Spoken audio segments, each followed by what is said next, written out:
You don't always get what you want with ayahuasca, but you always get what you need.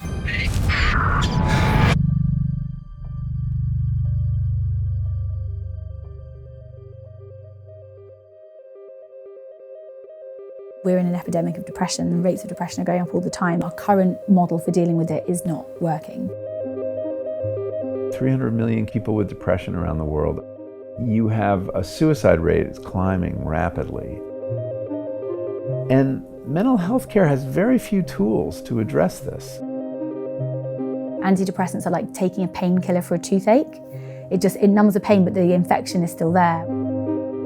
It's a kind of temporary numbing thing rather than a deep treatment, so it's not supposed to be for life. But people often stay on them because when they try to come off them, the withdrawal can be absolutely horrific. We're giving people psychiatric drugs that are incredibly toxic, much more toxic than LSD or psilocybin. It's not just about psychedelics, it's not just about psilocybin or any of the others. It's about a new way of approaching our suffering. And rather than numbing and taking a tablet, it's about going towards the suffering. The evidence is there that these compounds used in the right professional way can be very helpful. Something's going on. The culture's ready to have this conversation.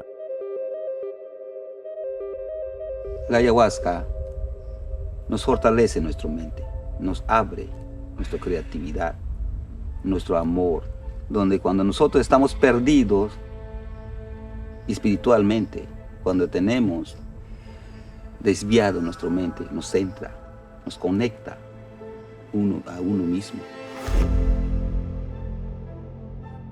Although the plants take longer and sometimes the process is more challenging, more difficult, it actually cures the root cause. It doesn't just cover the symptoms. What we don't understand about psychedelics is a very thick book. They can help you orient yourself morally, but look the hell out. Trauma, you didn't intend for that, but it hits you and it's pivotal. What happens now is going to change your life. And typically, it goes in an awful direction. It was probably the most intense ceremonies that I've been through. It took me back to some points in my life where they were like pivotal points, if you like. I suffered from depression and anxiety. The root of it is a 13-year-old boy that lost his father.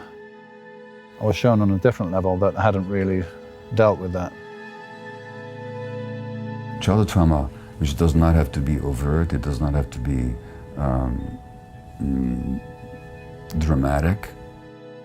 It can simply be when your needs aren't met and you have to constrict yourself as a result.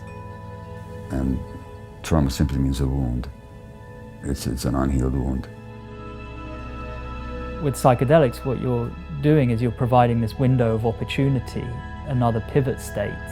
It's a chance to kind of go again. In a way, the irony is that you have to go back to go forwards. I think that ayahuasca shows us information, and then it's our job to interpret and process and heal. One of the biggest misconceptions is that it's a silver bullet, that it will fix everything, and that when you process something with ayahuasca, it's done, you've healed it. I don't think that that's true. Some of the hardest work is when you go home.